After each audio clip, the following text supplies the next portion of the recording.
4 میں کیا لکھا ہے؟ ٹھیک ہے، یہ یہودیوں کے اپنے بیان ہیں، ذرا کان کھول کر سن لیں۔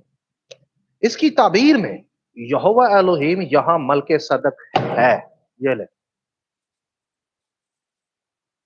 جوزف بھائی، وہ کہتے ہیں زبردست، ملک صدق الوہیم ہے۔ بالکل، اب بتائیں، یہوہ خود، یہوہ خود، یہ دیکھیں صاف لکھا ہوا ہے، آیت نمبر 4 ہے 11 Q30 کالم نمبر 2 آیت نمبر 4 جا کر پڑھ لیں۔ یہاں پر ڈیڈ سی اسکرول کے تمار بتا رہے ہیں کہ جو ملک صدق ہے وہ الوہیم ہے، وہ الوہیم ہے۔ کیا کرنا ہے؟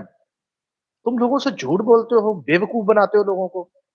کوئی یہودی مسیح کو خدا نہیں مانتا، یہوہ نہیں مانتا۔ یار جھوٹ بولنے سے تم لوگوں کو کیا ملتا ہے؟ بکواس کرتے ہو لوگوں سے کہ یہ ایسا تو کوئی یہودی مانتے نہیں۔